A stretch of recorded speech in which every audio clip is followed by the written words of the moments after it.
Hello, everyone. Welcome to We Know Reality TV, where we are talking about Amazing Race, season 38, episode 7, which took place in Romania. We are seeing all kinds of interesting ex-Eastern Bloc countries this season. I'm here for all of it. My name's Jess Liese, and you will notice that we are missing a Rob Cesternino and a Mike Bloom this week because they went to San Francisco because apparently some other show we cover on the network was having some other event.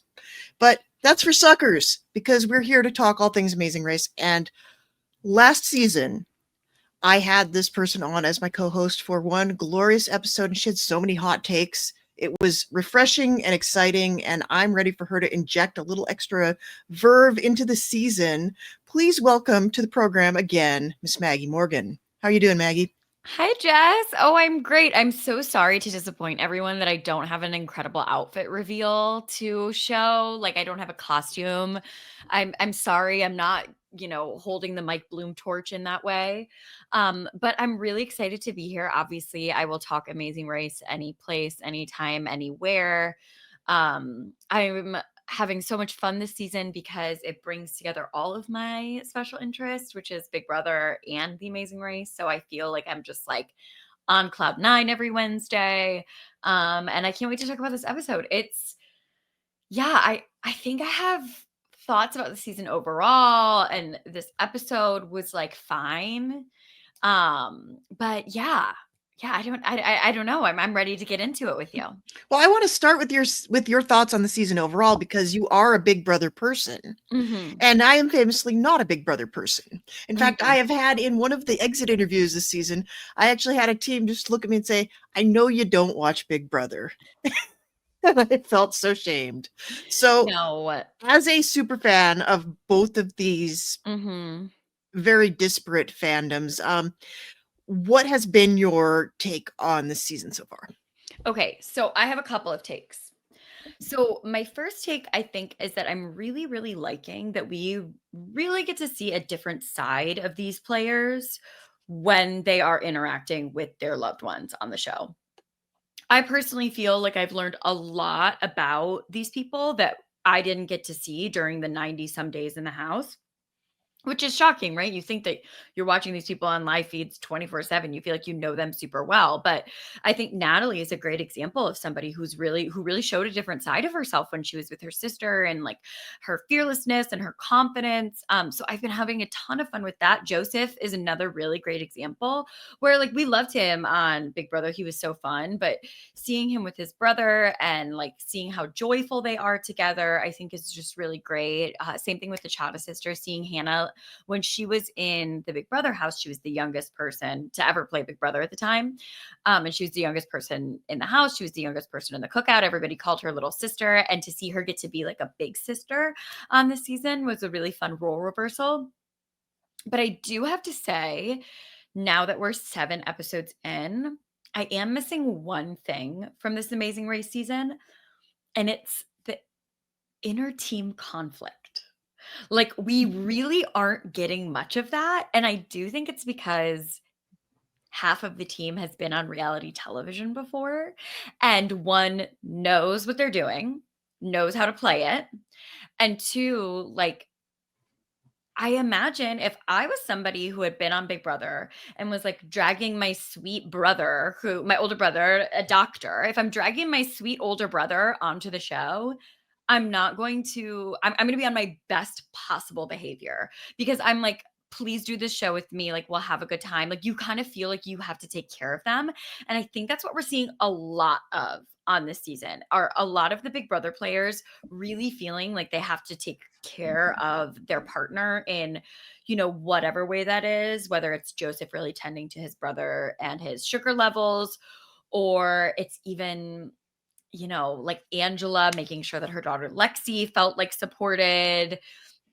I think that we're really seeing that all over. And I think kind of the only team where you don't really see that is Paige and Izzy, but they have no interpersonal team conflict. Like they are the definition of like it's us against the world, which is really, really fun. At least they're bringing like some conflict, to the season. But yeah, I think that is my sort of overall takeaway at this point? I think you said something really interesting that I want to come back to because Mhm. I think you are someone who can uniquely speak to this as someone Mhm. who's spent a lot of time in both fandoms. The Big Brother people are protective of their loved ones because they have experienced Big Yep. Brother Twitter and Yes. Big Brother Reddit. Mhm. And I can imagine that this makes you a little bit more aware Mhm. of what is the potential for the very worst, most combative things that people could say to you. Mhm. And Totally. yeah, Amazing Race fandom's not typically like that. And Mhm. I've seen it kind of seeping into the edges just a little bit. Thankfully, Totally. not a lot, but And I do think that, like, I totally understand where the Big Brother players would be coming from. Like, I also the trauma that they face when they leave the house, like, what happens to them online, that is the reason that I could never do the show. Like, I am not strong enough for that. That would ruin my life. Like, I don't have the mental fortitude for that. So I totally understand them being like, I want to care for, somebody like Hannah Chata being like, I'm caring for my little sister on this show. Nobody is going to make her feel bad. She's not going to watch me make her feel bad on television, you know? So I totally understand that. There's actually like the only team that I've noticed that there is even the slightest bit of interpersonal conflict, because even like Kat and Alex, they would fight in the episodes, but like in a very like mild way, in my opinion. They always came together. Like they were interesting, and their dynamic was really interesting, but there wasn't really like strong moments of resentment, I felt, but I feel that sometimes from Chelsea and her dad. Like, I feel like there's clearly some type of, like, don't tell me what to do, dad situation with like Chelsea and her dad, which I do think is a really, really fun dynamic. And I was really happy they didn't go home this week for that reason. yeah, I could certainly see that coming up a little bit more in the future. Mhm. And also, it's different because I think you can't really slip into that protector role quite as Totally. easily when it's your dad. Everybody else, it's Totally. like, this is my significant other, this is my sibling. I can look out for them because we're peers, we're on the level. But Mhm. I can't I can't be going to my dad and being like, "Hey, you got to be aware that Mhm. the fans are going to think this, this, and this if we come off like this. So we have to be super nice to each other the entire time." Mhm. Mhm. Totally.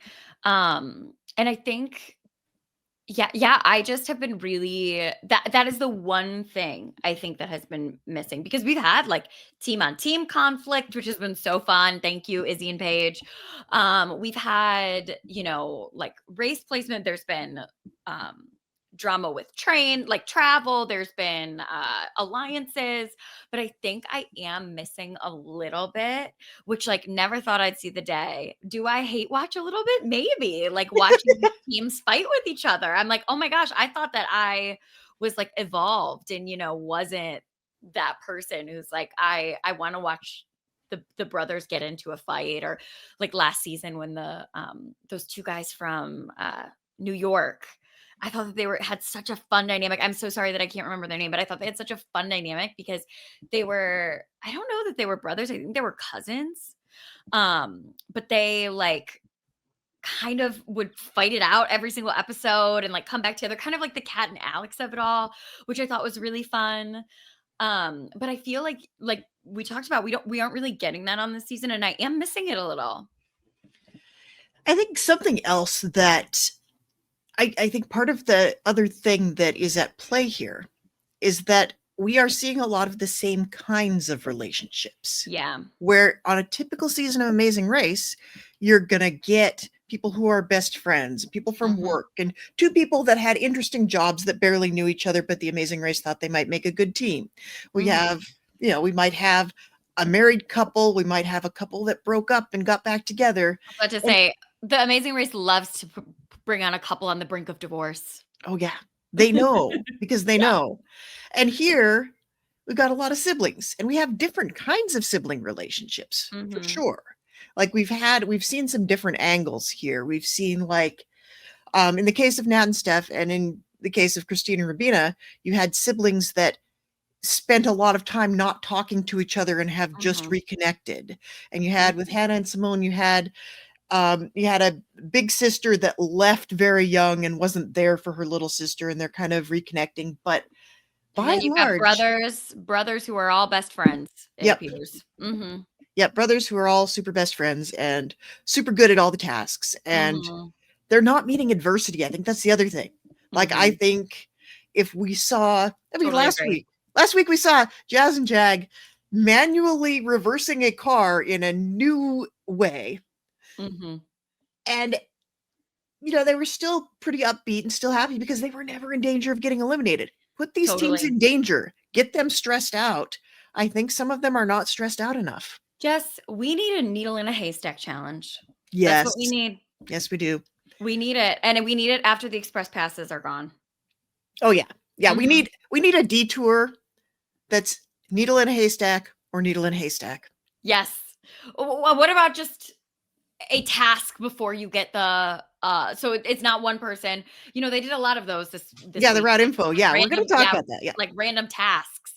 But yeah, I think that maybe is because I love The Amazing Race so much. I was just on the Free Agents podcast with Matt and Scally last week, and they were kind of complaining about the episode last week, and I found myself like really stopping for The Amazing Race and being like, "Well, it's not always like that." Um, but I think that on the heels of that, coming into this where we were all bunched up, but it's still I felt was a little like I don't know. I didn't love the way that this leg was designed, if I'm being totally honest. And I think that I am really wanting a big shakeup.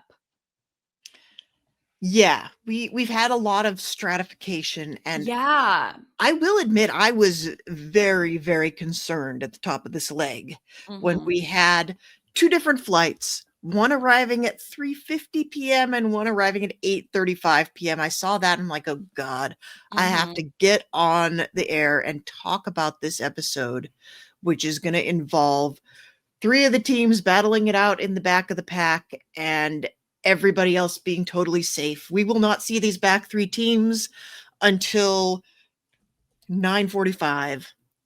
And as it happened, that's kind of what happened, but kind of not. And I think this had the feel of like a 2005 or Yes. 2006 vintage episode of Amazing Race because Yes. of the way it was structured. Yes. And like I do get it that they love to do skydiving, they love to do a height thing, but I personally never love those challenges because it puts everybody in a line. And there's no way for anybody to jump over. Like I like everybody has to wait in a line, like there's 3 planes, which we need to talk about that too, That was Jess. weird. That was weird. Like why was there 3 and then just Jazz and Yeah. then like what? What was that? What was going on? Yeah, what if you could push people out of the way for the skydiving challenge? I mean, Stranger Things, we watched somebody not want to go down a water slide and get eliminated. True. Um, but I think that for me was why I was like, because I was like, it's not even, I love the Amazing Race episodes. This is very vintage to me too. When everybody gets there and it's a locked gate and it says gate opens at 7 Yes. a.m. and they all have to sleep and then they run in. Like, I would have preferred the task to be something like that, where like they run in, they have to find the clue, go somewhere, and then like the third task of the day is skydiving or something. Or why don't they skydive before they leave the city before and then I don't know. Well, they've done that. That was actually um I recently rewatched an episode of season 6 where they were in Budapest so that I Mhm. could write some trivia questions for Chat BCC. Uh-huh. And that's exactly what they did. They woke up in Berlin and they did this like wacky reverse bungee jump thing Uh-huh. that had a very suggestive name. And now I can't remember what it was, except that I had a lot of fun coming up with alternative suggestive names for it. But Uh-huh. they do that, then they get on the flight and they fly to Budapest and they do the rest of the leg. And I don't mind that. Like if we need that adrenaline task, let's have it not affect the order at all. Mhm. Um, Totally agree. yeah, I don't mind that. But there were other pieces of this that I was happy to see the throwback. Like, we need to start, I think, where this very early aughts Amazing Race methodology of you get up in the middle of the freaking night and Yes. you go to a 24-hour travel agency that could be an actual travel agency, or it could just be like some storefront that they bribed somebody to go sit in it. And you have Mhm. actual drama with who's getting on what flight and how they're doing it. Which And was it was wild. fabulous. Yeah. It was wild this week, and I just listened to your exit interview with Steph and Natalie, and I am so heartbroken for them, and I know they're so heartbroken over it because when I saw that that happened, I actually, like, had to rewind because I was like, "Wait, wait, wait, wait, wait. They left before Joseph and like, Yeah. what? What do you mean?" Like, I could not believe that that happened to them. That was devastating to me. It is. They said something. I want to get your take on this as well, Maggie, Mhm. because they said that being women had disadvantaged them multiple times over the course of their time on the race, and especially here where they felt like they didn't advocate for themselves as much as they should have because they were kind of socialized not to. I wonder, what do you think of that? I think that I can really see that.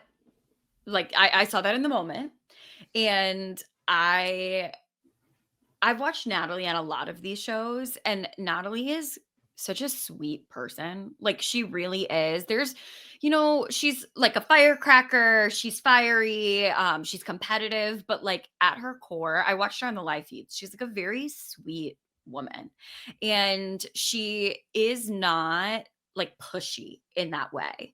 So I do understand that like that probably is I listened to her talk about, growing up, they're Venezuelan, they're half Venezuelan, and like the way that they were socialized, and I totally see that. I mean, I grew up, I'm Italian, I'm not half Venezuelan, but I'm Italian. I grew up Catholic. Like you're sort of taught like my superpower or whatever is to be like, oh, I'm just like this sweet girl. Like I'm not going to be pushy, and like eventually somebody will see it and give me an A plus. And I think that like they were trying to be good team players, and they were like, okay, yeah, like I guess we'll give this to you. They didn't want to ruffle feathers. I wonder if like I wish the follow-up question to them could be like, if those guys weren't in your alliance, would you have pushed harder? Like if it had been Taylor and Kyland, would you have pushed harder? Like that's the follow up for them that I would want to know. But I totally believe them when they say like they're them being women, they didn't want to like rock the boat and piss anybody off. Yeah, and they're in this position where they've chosen to align with all of these dudes. They are Mm, like the only girls. They're like the Smurfettes of this alliance. yeah. And I think that disadvantages them quite a bit as well. Mhm. And I can see where sometimes it's helpful to have like all the big strong teams, all the front runner teams in your alliance because they will help you Mhm. you're when you're not in any danger. But then when you are in danger, like I wouldn't want to be Nat and Steph and then have all of the guy teams be the other teams that are left. Mhm. Totally. But I mean, and the thing is though, like Nat and Steph, like this leg was not indicative of what they can do on the race. They No, were they've been great. bad asses out there. Like they were such badasses. And like they just this was just not their leg. And unfortunately, like like they said to you, like the plane thing really did screw them over.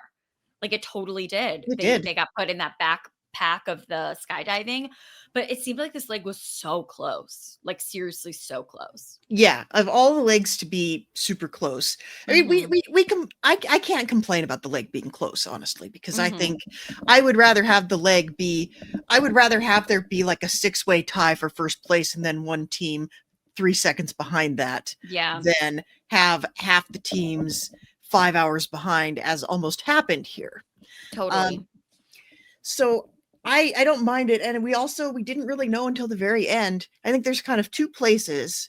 Not to go all David Bloomberg on us here, but Okay. why Nat and Steph lost. I think it could be down to one of two things. I think they do one of these things differently. We're in a sliding doors universe where we're talking to Izzy and Paige this week. Mhm. Um, one of the things is if they get on that earlier flight, they're fine. Mhm. They're fine. They get on the Totally. first plane, they jump out, it's fine. And the other thing is, if they had done what Izzy and Paige did at the end and gone and done the other detour, they would have gotten done faster, and they probably would have beaten Izzy and Paige, even if both teams ended up doing that. Yeah. And it that stinks. That makes me so sad. I mean, Derek and Claire talked about, like, I actually so this is kind of tea. When we found out that Izzy and Paige were on the race, like, you've told Yeah, the that's right. story. You were there. I was there. I've told this I'm story like 8 times now. I'm like such an idiot. I like apparently said to Izzy, like, "Oh, well, the Amazing Race is for athletes, like, whatever," which is so rude of me. I literally only said that because I was sitting there texting my little brother, being like, "We should apply for the Amazing Race," except I would never ever, I would be a horrible partner to you, and we would never win because it's for athletes, and I can't do it. Like that, I was talking about myself, like, not Izzy, but I still, like, foot in mouth. What the hell? I can't believe I did that. Well, we But could also have been possibly sour grapesing the Amazing Race a little bit for them because they told us yeah, they had not been called. We're like, exactly, yeah, I well, was F like, "Oh, those you don't want guys. that anyway." Yeah, Yeah, you don't nobody want that wants anyway. that. It Um, sucks. exactly. Yeah, they're stupid that they didn't want you. This is the worst show ever. But when they got back, I was like, "Oh my gosh. 1, you guys are lying liars who lie. Yes. 2, I wish I would have known, because I would have wanted to talk strategy with you, because, like, the biggest piece of strategy and advice that I feel like I've learned in the past 3 years from watching, listening, covering The Amazing Race, is what Derek and Claire, when they won, when they were like, if everybody's going to one detour, you have to go to the other one if you have any chance of passing teams, because by the time you get to the detour that everybody's at, it's pretty much like that's the order that you're in, like, it's really hard to jump teams. And I said that to Izzy, and Izzy was like, "No, we knew that. Don't worry." And I watched this episode and I said, "They knew that. Don't worry." And I really like Izzy and Paige this episode. Like I said earlier, like, I think that the reason that I said specifically, like, Izzy and Paige don't really have that kind of, like, I am protective of my partner thing, is because, like, Izzy has said online a million times, like, Paige can fight. Paige is out there with the best of them. And they are just so awesome and fun to watch. Like, Paige jumping out of that plane is like one of the top Amazing Race moments of the past 5 years for me. It's so good, so funny. Their reactions are so good. And I love the way that they were speaking to each other when they were doing the masks. They were so direct. They were so supportive. They were not overly flowery. They had a job to do.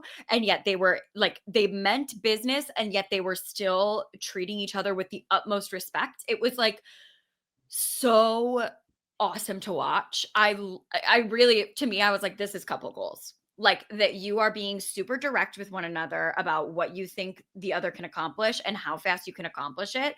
And neither of you are bristling because you trust that the other person just inherently respects you enough and is treating you with respect. You know what I mean? Like, I loved the way that, like, Izzy was like, I feel like we can move quicker. And Paige would be like, yep, I hear that. And Paige would be like, I think that we should take another field trip back. And Izzy would be like, yep, let's go. Like, they were just so in sync. And I think that that is the reason that you were not talking to them today and you were talking to Natalie and Stephanie. I think you're right. I think they hear each other so Yes. well. Mm-hmm. That's what it is. And someone like Izzy, and she's gotten some flack online about this. We talked about this a lot last week in the recap, where she is someone who's just going to tell you how she feels because she's not as socialized to have to hide it. Mm-hmm. And that comes across to some people as a little off-putting, but I love it. I Me think it's too. great because you never have to wonder if something else is going on. You never have to wonder, like, you could just say, we're going to do this differently now. Mm-hmm. And she receives it. And Mm-hmm. I think it's really great to see that she has a partner in Paige who can do the exact same thing. Mm-hmm. And that they are so able to just say what needs to be said and to communicate with each other so well. And it's really, it's really great, and I really need them to not be in the back of the pack next week. I want them I to push know, I forward. know, I know. Like, I'm rooting for them so, so hard. I love them, obviously. Like, they are so great on the show, and I just think, like, you know, on this show, the people who are in relationships, like, we have all these different tropes, right? It's like the couple on the brink of divorce. We have the like super competitive, like aggro couple that like is like robots kind of. You have the couple who's just a hot mess where they're yelling at each other all the time. Like you have the couple where one person is super competitive and the other one isn't up to snuff. So that like I feel like I can go through all of these different tropes. But like rarely do you see the like very functional competitive couple that is also like it's us against the world. You know what I mean? Like I feel like this is kind of an Amazing Race rarity. Even people like maybe honestly like Colin and Christy their second time around, I feel Mhm. like it is like the best comparison I can give. Like obviously not the first time because the ox was broken and they got pretty dysfunctional there. But like I feel like it's just so fun to watch them keep their competitive edge and yet still be so in sync. And also, on top of that, be ridiculously funny. Exactly. Yes. Yes. They're really the whole package. Mhm. So my question for you, Maggie, is if you're jumping out of that plane, Mhm. how are you jumping out of the plane? Are you one of those, woo, I love Amazing Race? Are you screaming the entire way? Or are you doing what Paige does and just like closing your eyes and white knuckling it all the way through? I don't know. I always have wanted to skydive. Um, and I do think like the second I would be faced with it, I would get pretty nervous. Like I feel like I would be up there and I would be like, well, here goes nothing. But I am really good at like in those types of situations, just being like, you have to go for it. Like you just have to like I'm not the type of person who would be like, hold on, wait, wait, wait. I would just be like, let's go, let's go, let's go, let's go. Like I can't think about this anymore. I can't sit in this anxiety anymore. Like, let's go. And then I think I would jump out the plane and I would want to be like, woo, Amazing Race. And then I might get a little scared and scream just a little. But I think all I know is that there would be like for sure tear streaks going across my face because I was happy crying or scared crying or the wind was in my eyes. This seems like one of those things where while you're doing it, it scares the hell out of you Yeah. in a paralyzing way, and then you get to the bottom of it. It's kind of like childbirth in that it was terrible while you were doing it, and then you kind of forget how terrible it was, and you just Mhm. talk about how beautiful it was. It was Paige when she landed being like, they say it doesn't feel like falling, but it felt exclusively like falling to me. All it was falling. Yes. But I would want to be like Paige. I would want to do the Paige thing of just like close my eyes and wait for it to be over. Mhm. But that would probably not be me because I'm not the kind of person that can pack it all down like that. Mhm. I get super motion sick, like really, really bad. And I do feel like that's something that I wouldn't think about when I would go to do it, like jump out of a plane. And then when it was over, I would be horrifically motion sick because I just twirled around in the sky for like 5 minutes. So that is something also that I think about. Like, I think I would be woozy as heck afterwards. Well, there's different kind of motions, you know. Yeah, but, like, they do spin up there, That's you true. know, They do and spin. that's the thing, like, it's not the falling, like, that doesn't make me feel sick, but the spinning would make me feel really sick. Yeah. I think the show did an excellent job of like even on a show where we've jumped out of a plane a billion times. Mhm, Show did a great job of showing like how totally freaky it is and how stressful it would be in the moment to have to do it. I mhm, think they did a good job with the setup of like the camera angles of like they're sitting at the gate looking down from the plane at empty sky mhm, for just a few seconds too long. It mhm. was very, very disorienting and really, I don't even know what the word is, but it was disturbing. Yeah. Is what it was. Totally. Yeah, I feel like there was something for everybody's fear here because you had like if you're afraid of closed in spaces, well, we got that for you. You can go sleep in a shipping container for a night. And Mhm. fear of heights, we got that. Fear of getting your hands dirty, got that too. Totally. Fear of creepy masks, got you Yes. covered. Yes, you're so right. This was the Amazing Race Horror Edition. Yeah, it's like Jigsaw Yeah. Phil. There were a couple of weird things about this skydiving task that I wanted to point out before we move Okay. on. One of the weird things is we got a if you think you have what it takes to be on the Amazing Race Stinger with Mhm. Phil and everybody who was doing the roadblock. I know, because they all got a good night's sleep at that little hangar, and they were all hanging out in the morning. I'm sure he came over before he started his day. Yeah, I mean, what a great way to wake up. Like Phil comes Mhm. in. I don't know, maybe he brings him coffee and he's like, "Yeah, we got to go do a promo." What a I good way love to it. start your day. Love it. The other thing is, did you notice that when they go to the next task, everybody who did the roadblock is now wearing a t-shirt from the Yes. skydiving place? Yes, I totally I noticed that with Jazz and Jag, actually. I was like, wow, there's like some liberties being taken with the fashion today, I feel. And then I noticed it again. I think somebody had it like under their sweatshirt. I realized it and I was like, oh, this is a branded shirt.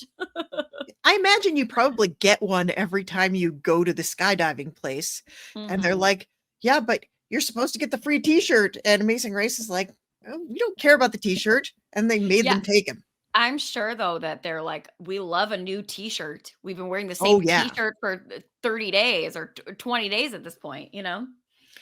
Yeah, I remember a story that we were told by Ryan from season 21. We're going that far back.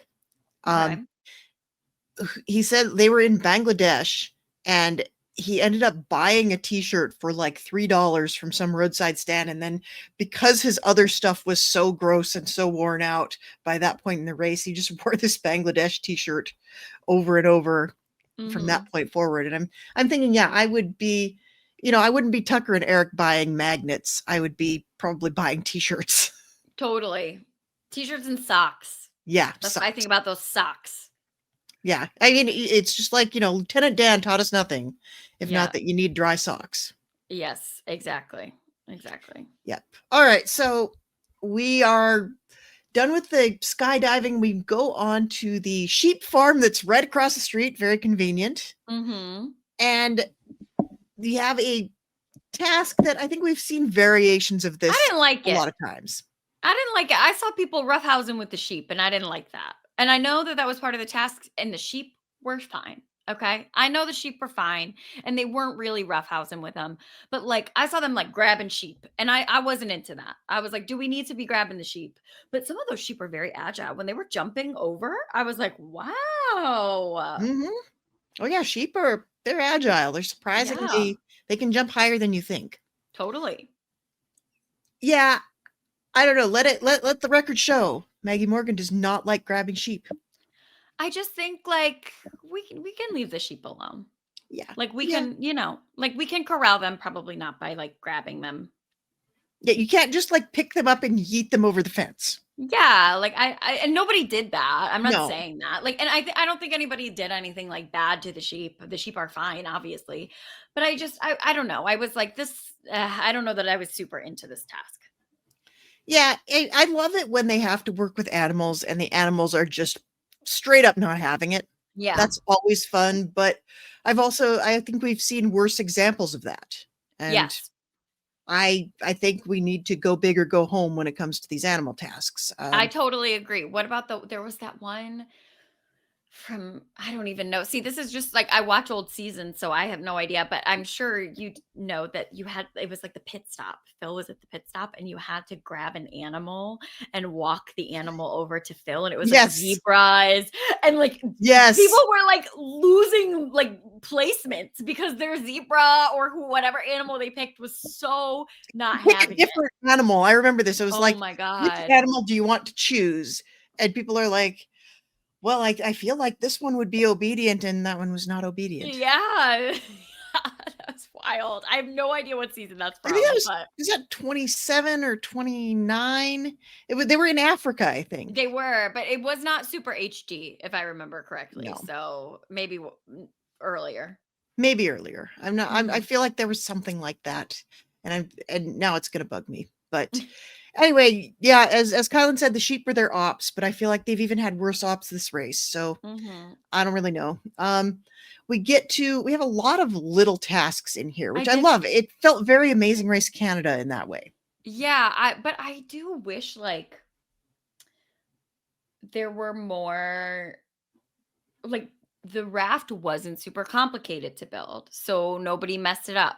You know what I mean? Like, it was all sort of continuing placement rather than giving people opportunity to jump, which and I think that that's why I was, like, a little sad at the end of this episode. Like, I wish that there could have been more of a shakeup after the skydiving.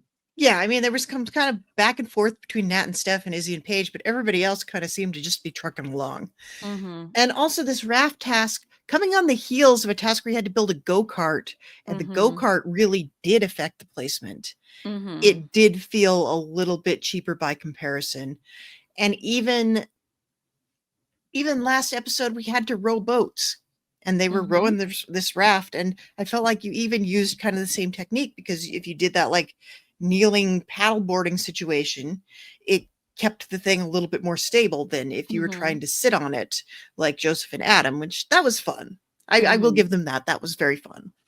Totally, and, Joseph posted on ChatBCC that actually what happened was Adam's blood sugar crashed so bad that he panicked, and Joseph was like, "I'm gonna jump off and swim over so that he can get his orange juice because this is, like, a dangerous situation, and then Mhm. we can just resume."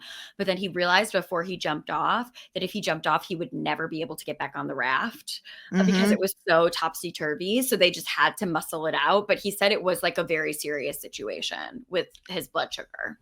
Yeah, he's been I think they've really underplayed that on the show, because the number Totally. of times where we've gone into ChatBCC and they've pointed out like, "Well, here's the part where." I I imagine that they would underplay it on the show because that perhaps begs the question, like, should somebody with this level of medical need be racing in this way? You know what I mean? Like, Mm, I imagine for the show, it's not, like, the best look if every single episode, one of their contestants is, like, a serious medical emergency. it's true. And it seems like this is a degree more serious. Like, we've had type 1 diabetics on the show Totally. before. We Mhm. had a team with a type 1 diabetic actually win the race in season 17. Totally. So I think it's not a question of like being capable, it's a question of like his specific situation. I think they do also tend to push themselves very, very hard. Totally, and I wanna make it super clear, this is not Yeah. me saying that Adam is not capable Yeah. of, like, No, we're he's watching, definitely, yeah. like, but I think In that a way, it's I think he's maybe too capable. I think sure, they're it's pushing just a themselves too hard. it's just a safety Yeah. thing that Yeah. I'm pointing out, like, and Yeah. Joseph is incredibly concerned for his safety, obviously, like, that's Joseph's Yeah. number 1 priority, and, like, even more so than Adam, honestly. Okay, was Joseph this adorable on Big Brother? Yes, but also no. Like, yes, Joseph has always been super lovely and adorable, but he was kind of out of his element on Big Brother a little bit. Like, I feel like he was learning the game a lot. It was a really stressful situation in the house. Like, he was part of the Leftovers Alliance, and um, I think that he's just really in his element doing this. Like, everybody is his friend. These are people that he's known for a really long time. He loves his brother. Like, he is he's so lovely and wonderful. The way his face lit up when he saw Izzy, I was like, this is beautiful. It's so wholesome. Like, they're I just so know. wholesome. Even like the way that he's joking with Taylor, like when they were in the plane and he was like, "Taylor, I love you," before he jumped out of the plane. I was like, this is so good.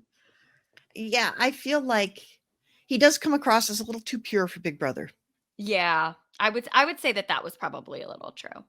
If he was one of those teams, and I'm sure we can get confirmation on this, but if he was one of those people that applied for Amazing Race first, I would not be shocked. He was an alternate for Big Brother, I do know. Ah. Yeah, he was an alternate. There was a guy who was announced, and then the fans were like, "Hey, he's on, like, 3 other shows on ABC," and That's right. I remember the that. Big Brother people were like, "Are you kidding me?" and dropped him. Why do people think they could get away with that? I don't know. But Joseph was also a lot younger when he was on Big Brother. Mhm. He turned 25 in the house. It's like a big meme if you know Big Brother, like Joseph Abden 25. Because like he turned 25 and then like everybody says like his gaming brain switched on. And suddenly he was like much better at the game.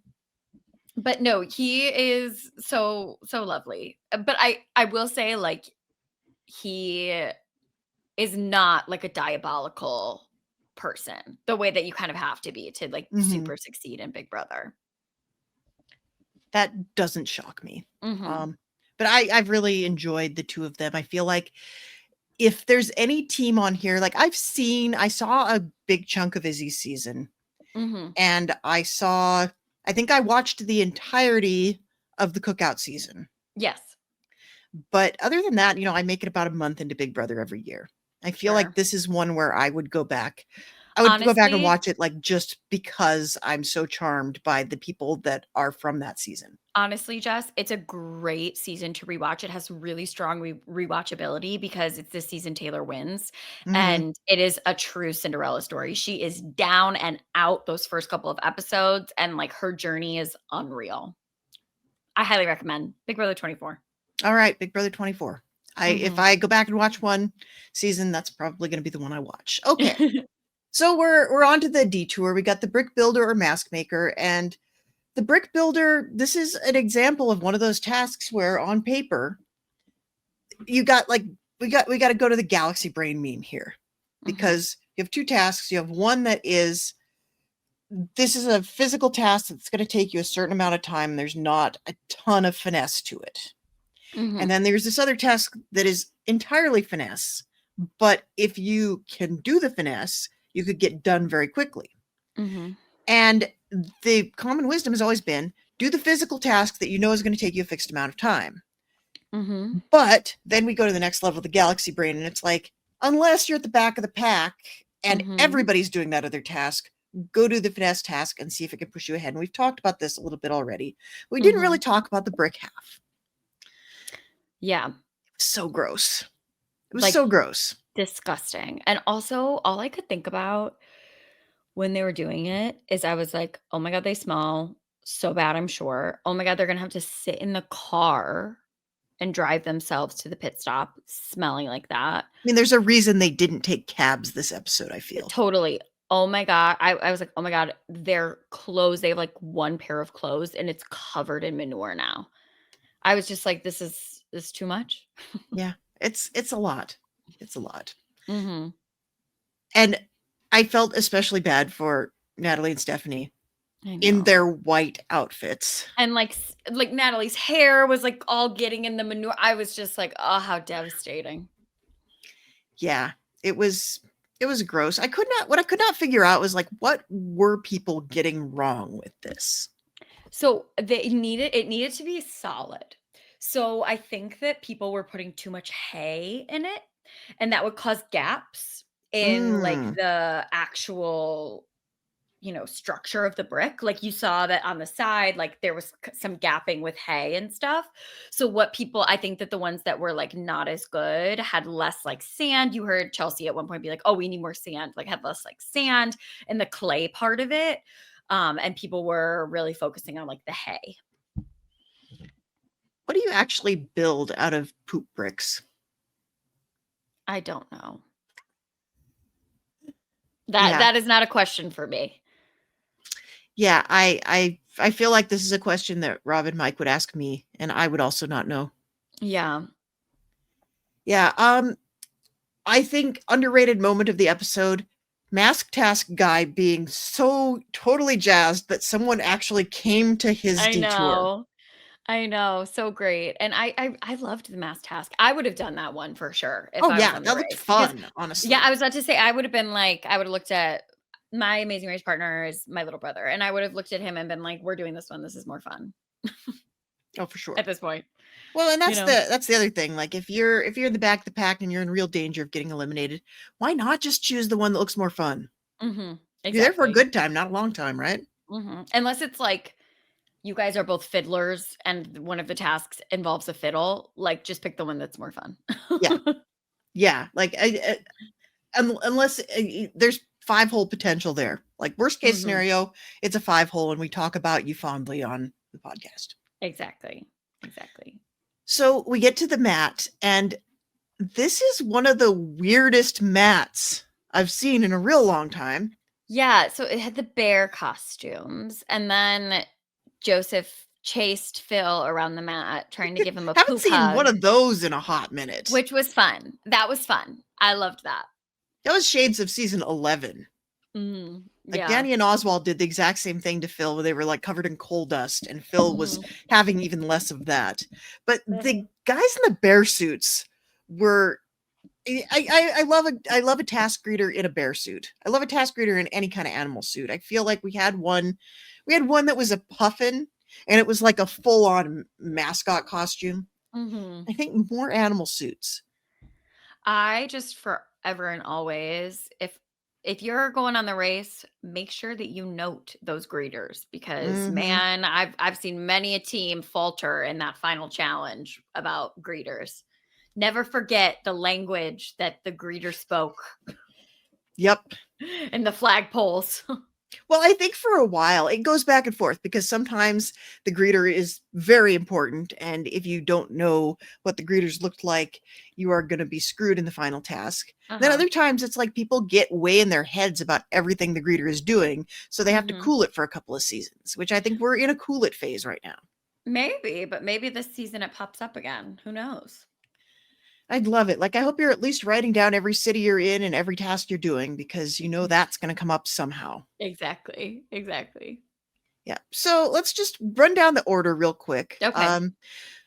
Tucker and Eric, fourth first place finish in a row, winning $5,000 each. There is not much to report. We barely saw these guys this episode. Jess, I also have to say, like, Tucker's personality on Big Brother was so dynamic. He is a very dynamic person, and they're just getting like the superhero bros at it. Like they're not like I don't know. Like of course they the fun like little quirky things with the ice cream and stuff, but like them in the front of the pack, I feel like the show doesn't know what to do with them. I think the show is trying to shoehorn them into the previously ordained Amazing Race stereotypes, and this is not a season where Yeah. that lends itself quite as well to Yes. that. Because I'm like, I know that Tucker is bringing it in funny, like riffing. Like Tucker is so wildly entertaining, and I'm like, he's so under edited and like not. I don't know. I feel like you're right that they're shoehorning them into like the really good at everything guy thing, Yeah, the and boring like dude bro team. yeah, and but they're not like Tucker is not a boring dude bro, in my opinion. He's kind of giving John Cena vibes. Like, I just recently finished watching Peacemaker, Okay, I don't and know that. oh, it's fabulous. It's hilarious and very offbeat, and I feel like the attitude with which John Cena carries himself in that show in particular is giving like the best of what I've seen from Tucker and Eric. Yeah. Okay. Agree. Yeah. So yeah, in second place, Jag and Jazz. Again, I think they might actually. Here's my wild tinfoil theory about Jag and Jazz at this point Mhm. in the race. I think they're trying to get second place. I think they're Totally. going for second place every leg because they don't want to be the team that's getting 4 first places in a row, because they think that takes the target off their backs. But then, on one hand, they do that. On the other hand, they lean super hard into fomenting beef with Izzy and Paige.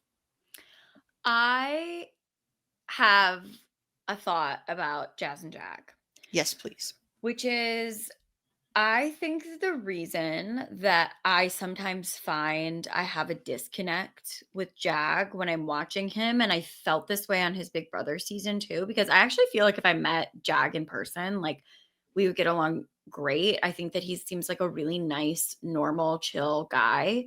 But I think sometimes what I find is that he when he narrates his own story, like when he does the confessionals, he talks with complete confidence about what he did and why he did it. And we did it like this because we did it like that. And that's why we did it. And that's the answer.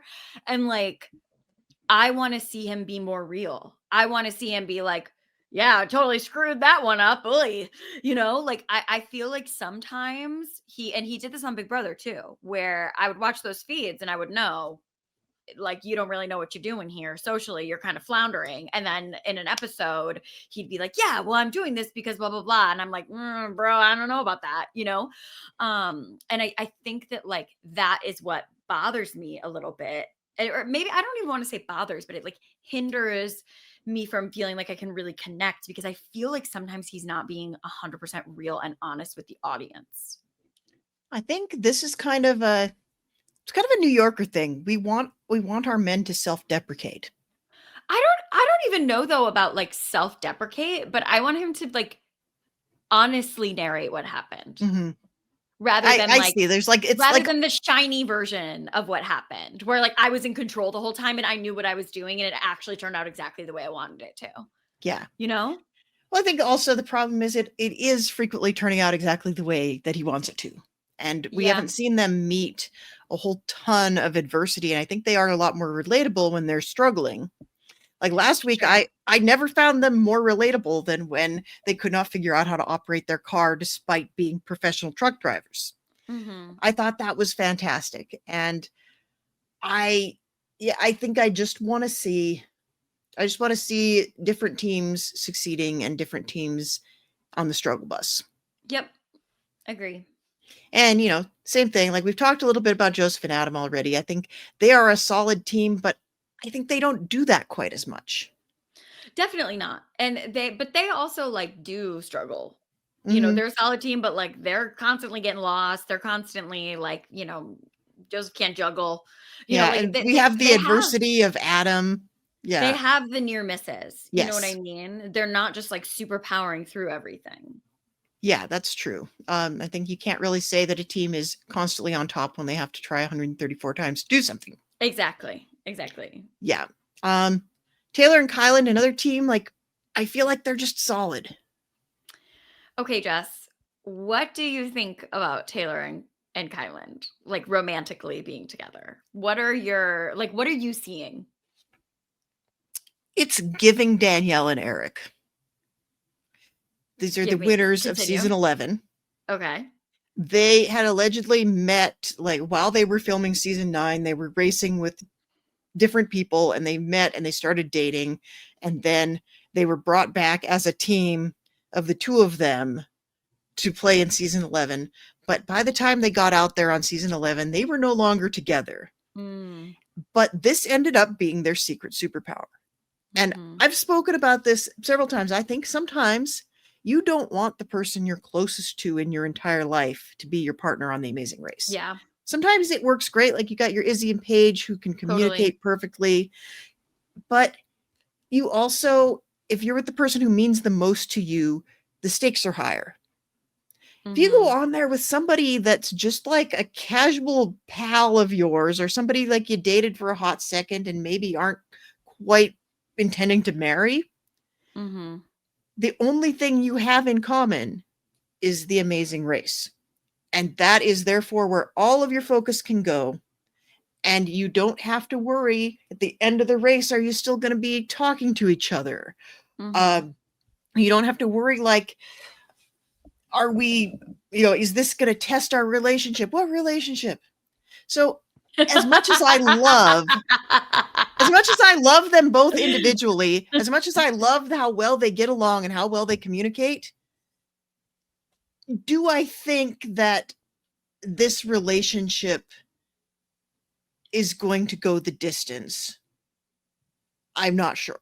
I think it does still feel very, and they were never on a show together until now, but it does feel very showmancy to me. Yeah, I think like I Taylor could have chemistry with like a brick wall, you know? True. And Kylan would Um struggle to have chemistry with a lot of things. but like I think like, this is what I will say. I do think that there is a bit of, like, rubbing against each other, like, bristling up against each other in their team dynamic. Like, I felt like Kyland was getting really irritated with Taylor and, like, with the directions, with the boat, and I think that when he was expressing, what he needed from her, there are certain ways to interpret that where you could interpret that as some condescending, the way that he was speaking to her. However, I said this on the Free Agents podcast last week, and I am saying it again here. I really appreciate that Kyland, even when it's very obvious to me that he's frustrated with Taylor, keeps cool, stays respectful, tells Mhm. her what he needs from her, never really belittles her. He's very Um, direct in that way. And I yeah, mean, and I that's coming from, like, last season where, we watched the worst of the worst with a couple, like, I can really, really appreciate that, and so I do think that they speak to each other respectfully. However, like, the babes and, like, the chemistry of it all, like, I don't know that they'd win a season of The Bachelor, you know? I mean, that's what it is. They're very good racers that are very respectful of one another. Mhm. There's not a lot of heat there. Sure. And that's not a reflection on like either of them being a bad person. And also maybe there is heat and they like between them that we all just don't see because they are trying really hard not to display that on camera because they feel awkward and they don't want to do it publicly. Like we don't know. Yeah, we But don't know. like from where I'm sitting, they're not lighting each other's world on fire. No. They are two extremely attractive people Uh-huh. who are not necessarily attracted to each other in this explosive dynamic way. Sure. And that's what it is. But I think it almost feels like the blind date season Yeah. where you had these people that Totally. didn't know each other very well Totally. that then were thrown together as a team, and some of them got along great. None of them ever dated each other. Sure. I can imagine. Yeah. Or Yeah. even the blind Totally. date season. You had teams that ended up like forging friendships, Mhm. and but none of them ever connected romantically. Mhm. Totally. So I do think it's a situation where you have a team that's thrown together for show effect and maybe not Mhm. necessarily for life partner effect, but that's okay. I think Totally. they will be lifelong friends. I feel like you could run the Amazing Race with just about anybody and you would want to be their friend for the rest of your life. Mhm. The only people I know that like don't talk to their Amazing Race partner anymore are people that were in a romantic relationship and then broke up badly. Mhm. But those people were probably going to break up anyway. Mhm. Totally. So, I think Taylor and Kyland, they're like, it's like Chat GPT created an Amazing Race team. It's like they're very pretty to look at. They're Mhm. very good at the tasks. They're very respectful and communicative of each other, and they have a real shot to win. Mhm. But I'm not seeing the real dynamic, Mhm. like what you said at the top of the podcast, Maggie. Yeah. Not seeing any conflict there that feels like it's got emotional stakes And behind it. I also think that, like, that's why I watch The Amazing Race. Is like Mm-hmm. I don't care about them jumping out of a plane. I care about these people who've been lifelong friends getting in a fight in the middle of Vietnam. You know what I mean? Because their taxi driver brought them to the wrong place and one of them is hot and having a meltdown. Like that's what I care about. So I think that yeah. Yeah. And I think like even to overcomplicate it maybe is I like the way that it evolves and tests relationships. Mhm. Totally. Sometimes for the better. Sometimes you learn how to get into a different gear with someone that you've never gotten into before. And I Totally. love those moments too. Like, I didn't Totally. know my spouse could do this. I didn't know my child could do this. I didn't know my sibling was capable of this. Mhm. That's what we watch it for. And I don't get the sense that we're getting as much of this as we could. Like, it's a question I ask in every exit interview. And it's partly because I have stock questions and I just want to know the answers from everybody because I like to compare, but also because I really genuinely want to know, like, what is different? Like, how are you different after, like, how are the two of you different? How are you different individually? And how do you relate to each other differently now that you've been through this crazy thing together? And that's what the show is about. Otherwise, we'd just have people racing individually, and that would not be nearly as Not entertaining. fun. No, definitely. All right, so I think these back three teams, we spent a lot of time on Izzy and Paige and Steph and Nat, but you got any more thoughts on Chelsea and Jack? No, I'm interested to see next episode. It seems like they kind of get into a little bit of a tiff. I think that they're fun. I think that they are both like, I can't believe we're doing this. I love what you said about how like you are really enjoying Jack because he's the most like he's here because his daughter is here and he's doing this for his daughter. Like he's not like a reality TV kind of guy.